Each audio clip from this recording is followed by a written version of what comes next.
Namaskar, dear children. Welcome to Rendezvous with Literature by Shobha Arora Chitani. In today's lecture, we are going to discuss short writing skills. And two of the main topics that I've covered in this particular presentation are notice and poster. Let's get started. What is a notice? Whenever you ask this question from yourself, you have to understand that this is something, if you want to reach out to a large section of people or if you want to make a public announcement, which platform do you think you're going to choose? It's an official thing, and how will it get through to people? So, a notice is a written or printed news announcement or information. A notice may contain news, information about something that has happened or is likely to happen. So, if I have planned a particular event and I want people to know about it, I want to invite entries from students or I want to invite entries from public at large, the best platform to choose is to write a notice. So, it's going to be a sort of announcement that I'm making, it's going to be a piece of information that I'm going to be sharing with them, and it is likely to invite a lot of responses. So, in order to elicit information, you will be preparing a notice. Now, it may be a formal announcement of public importance or an advance warning meant for compliance and information. Now, what is the meaning of this line? Suppose you're putting up a notice to warn people that this is what you're not supposed to do. If this is something that you do, or if this trespassing happens, or if you encroach into the property of someone else, then these are the repercussions that you'll have to bear with. Okay, so these are the different kinds. It's not particularly about the event or the occasion or a ceremony that is going to happen. It's also about something that people need to be intimated or acquainted about. Last thing that I want to tell you about notice is that it can be about a meeting, an event, an excursion, or a historical trip, a picnic, lost and found, change of name, address, uniform, timings, venue, etc. Most of these are already covered in the syllabus that you've been taking up till now. The things which I can pay more attention to are the ones that are mentioned towards the end. Change of name, it's one of the most important one and a very crucial part of a notice. Suppose you want to get some people, when they grow up, they want to get their name changed because of whatever reasons, or they want to officially get this particular thing rectified. And how will they go about it? They will choose a public platform. So they will put up a notice and they will send it in the newspaper. So it comes as a very short piece of writing in the newspaper, and it becomes official that now your name is this. Your name has been switched from A to B, or whatever you have chosen it, right? And this is a very important thing to do. After that, you can probably go with the legal proceedings, and this is how you can change your name. If I talk about an excursion, obviously if there is an excursion, if there is a trip being taken to a certain place, how will you inform people about it is what you need to do through a notice. Now, what is the purpose of writing a notice? Notices are effective means of disseminating information related to different issues or occasions. So, if you want to spread out information, if you want to disseminate, is to spread information, right? If you want to spread information which is related to different issues or occasions, obviously you're not going to telephone people, or you're not going to send it through a broadcast message. It's not going to be easy for you to reach out to a huge section of people. So, in that case, writing a notice, everyone is going to come to that particular place and obviously read the information that you want to aware them about. Next thing is that they reach out to a large number of people. As I have just told you, it's a very short time that you require for reaching out to a large section of people. Hence, a notice is written in simple and formal language. Now, you cannot be too flowery or too elaborate or too, you can say, comprehensive in your language. So, because it will not be decipherable by people. People will not be able to understand what you're saying in case it does not reach out to them in the language that they easily understand. So, the language also needs to be very simple and formal. It needs to be clear, brief, and to the point as well. These are the ingredients which we are going to discuss in detail as we proceed with the PPT. Now, what all does it need to have? And where all can you put up a notice? It could be put up on a school or a college notice board, newspapers or magazines, or public notice boards. Now, what are the main characteristics? What are the features of a good notice format? What is it that you need to include in a format? Children format carries 1 mark, and it is very crucial for you to know a few things that need to be a part of the format so as to make it look complete. So, name of the institution needs to be there, the word notice needs to be there, date, heading, writer signatures. Writer means the person who is issuing that particular notice. So, his name and designation, obviously, along with the signature. Why is signature so important while you're sanctioning a notice? Without the consent of that person or without the issuing authority, how can you pass something like a public announcement? How can you go through to people without getting it sanctioned from the concerned authority? And that is why we require signatures. However, if you do not put signatures in a notice, especially when you're appearing for exam, it will not make much of a difference to your writing. You will not lose marks on that. Content. Now, what all should should the content of notice must have? It must answer the questions what. So, what is it about? Why have you written this particular notice? What is the purpose of writing the notice? When is it going to happen? So, if you're talking about a particular event or an excursion or a trip or or something else, with that when has to be answered in the content part. Where and how? These are some of the few questions that need to be answered in the content part of the notice. Now, expression. How will you express yourself? How will you put it across? What should be the what should be the structure, the language, and how will you get through to people through a beautiful notice? It relates to the overall organization and relevance of the content. Now, you cannot go elaborating on things which are irrelevant. You don't need to give superficial information. You don't need to go totally superfluous about the details. You can only be succinct, very terse and compact in terms of giving out information to people. Okay. uh, Moving on next to the format of the notice. What are the things that you need to keep in mind? You will start the notice by writing the name of the organization, company, or institute. Then the word notice has to be written right at the top. Like after you write name of the institution, the next thing that you're going to write is the word notice, and it should be in capital letters. The third thing that you're going to write should be on the left hand side, and it should be indented to the left margin, and that is the date of issue. When is it that you're issuing this particular notice? After that, you will write the heading, subject, and it should be a very eye-catching heading, and it should be in the center of the notice. Okay, so name of the institution, the word notice, and heading are centrally aligned, and date of the notice has to be left indented. In some of the reference books and in some of the videos that you'll come across, you'll see that heading and date are flipped. So you can use it that way, but I personally feel that you should follow a strict format. Obviously, date should be before the heading so as to make it look more organized. And don't forget to underline the heading. Just as why do you think it needs to be underlined? It's not just it not just gives a very clear and organized look to your notice, but it also highlights the attention of the reader. Okay, if you're underlining it, people automatically look at it, people automatically want to know what the notice is all about, and that is why underlining is absolutely important. Now then you start with the body of the notice. What is it that you want to tell people through the content or the body of the notice? I suggest students to write date, time, venue of whatever is going to happen in the notice right in the center. So first 3 lines will be your introductory lines, followed by date, time, venue right in the center after that, and then the concluding line. And in the concluding line, according to the question, you can befit. For example, interested students can get themselves registered latest by this date with this person. For further information, contact the undersigned. This is one of the sample lines that you can use. It should be followed by signatures, name of the person who is issuing this particular notice, and the designation of that person in brackets. Now let us look at the notices which we see on schools and college notice boards. They must contain complete information.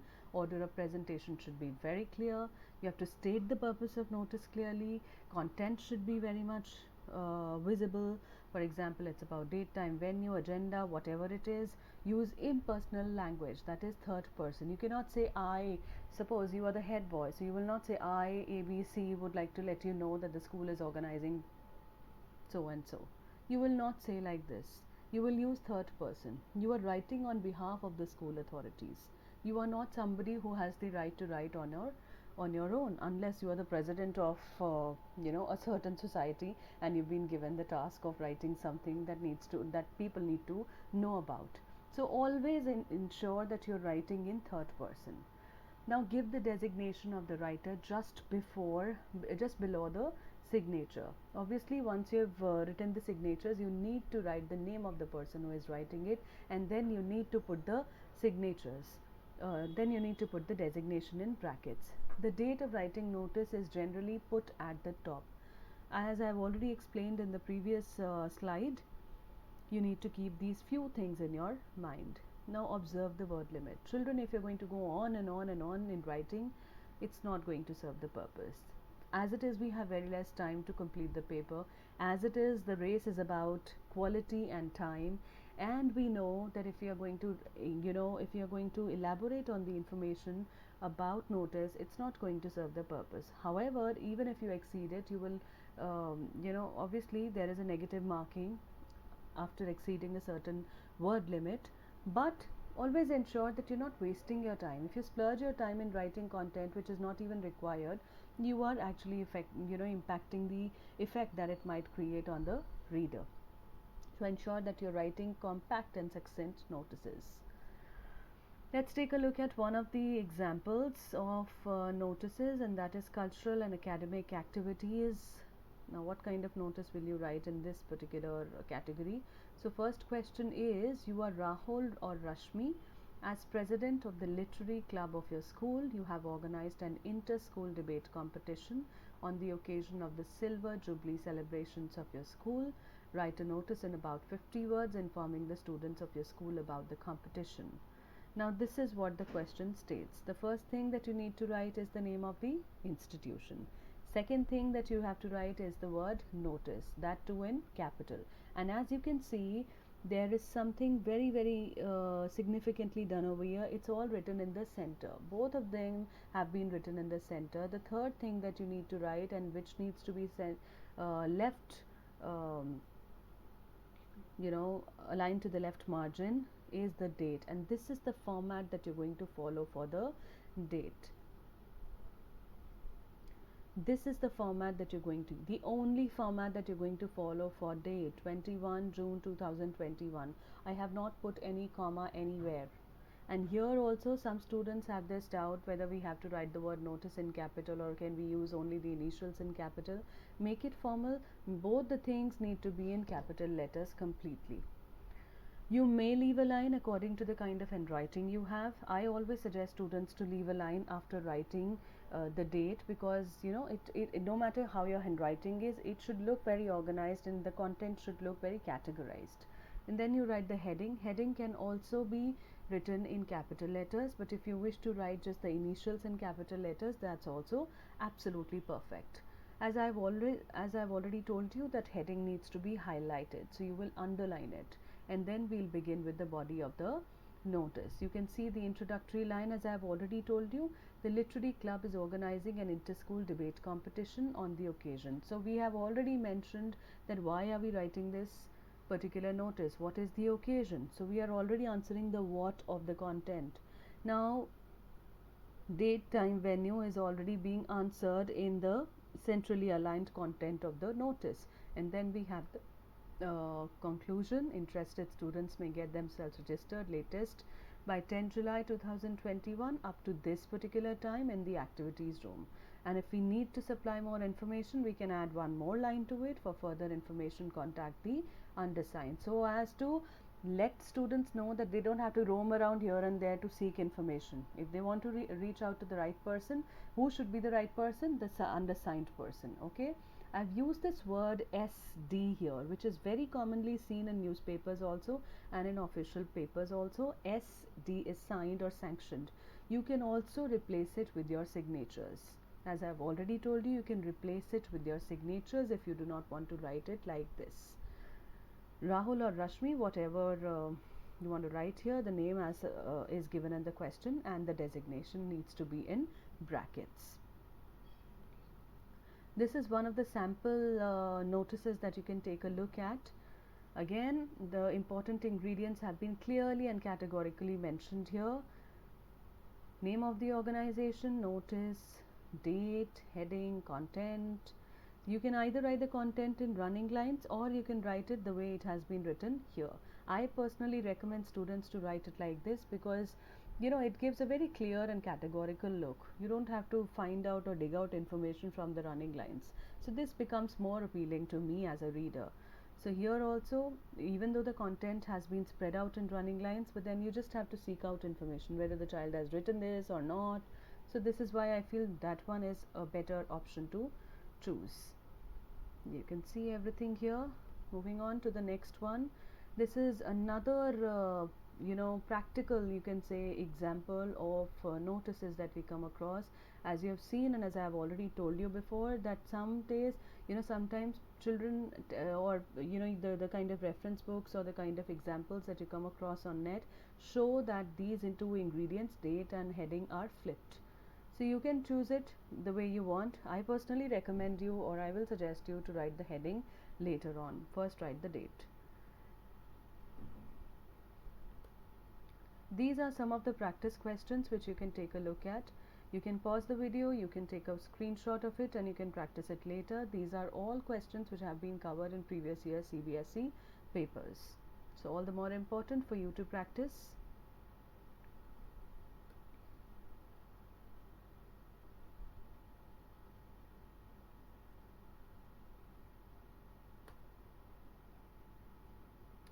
Let's switch to the next short writing skill, that is poster making. Now what is a poster?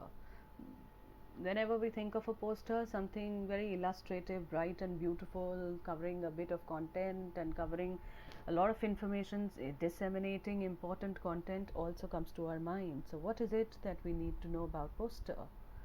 A poster is a large notice announcing. Again, it is something that is giving out information. It's giving out information or advertising about something very important.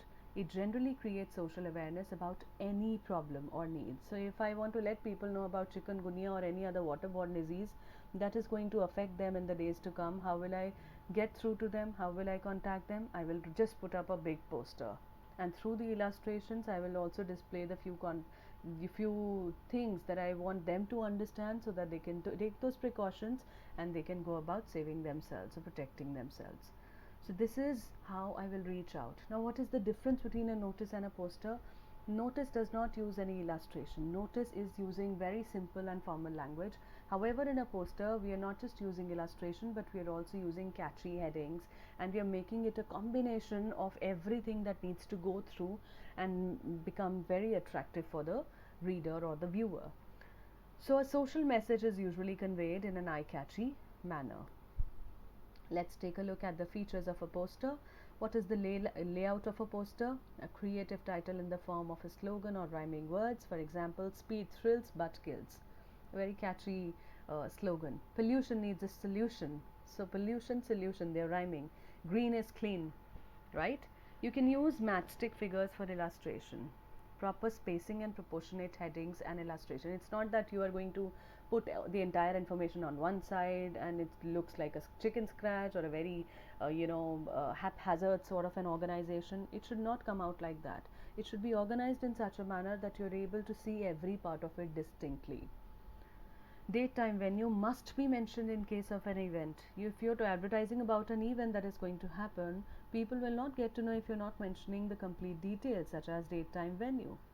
Now a poster also displays a message or an appeal to create awareness. So obviously if I want people to become aware about coronavirus, for example, these days, I would definitely want them to know that this is important or that is important, or these are the cautions that you need to take in mind in order to protect yourself from this invisible monster.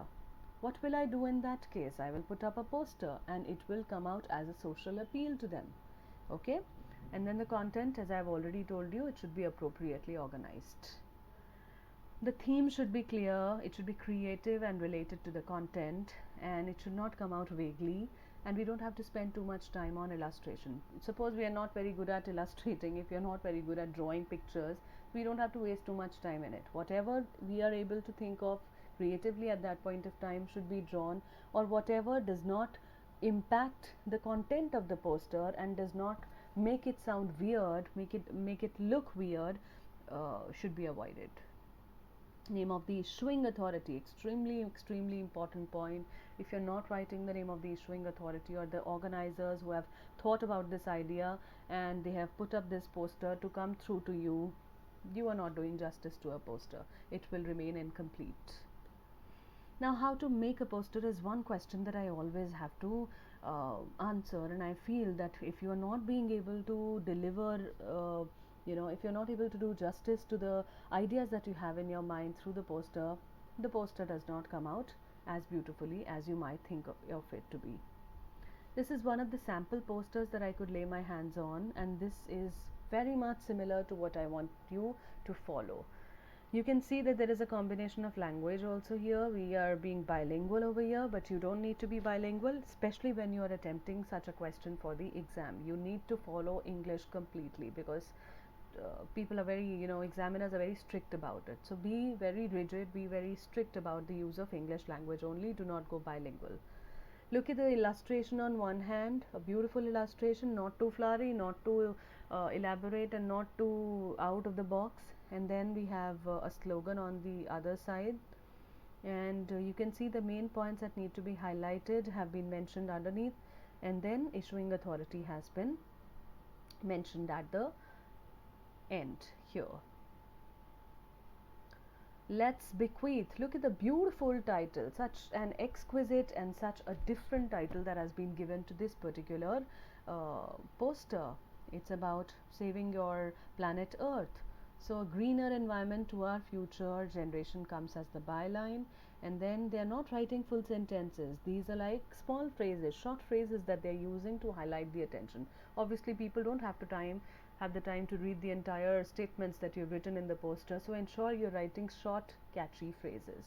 Let's save trees and save earth. So they have made a tree over here. You could use your own imagination to make it as attractive as possible. And then towards the end, issuing authority, Green Earth Foundation, New Delhi.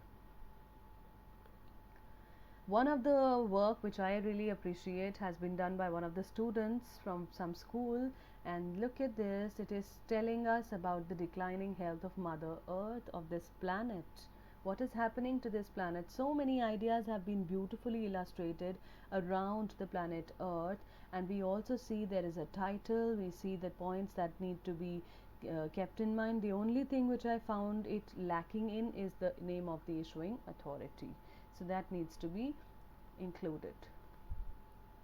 Look at this, another masterpiece that I came across, and this has been done by one of the students. If you take a look at it, it shows the problem that women have been facing, despite the fact that we are living in a so-called modern society, and what is it that we can do in order to let our country progress in the real sense. This is it, students. Thank you so much. I hope I've been able to do justice to both the topics, and these topics are definitely going to be very comprehensively done, and you will be able to learn definitely from these videos. So just go back to the entire video, and just try to understand what has been shared with you, in case you still find some points problematic to understand. Thank you so much. If you like the work, do like, do subscribe, and share this video.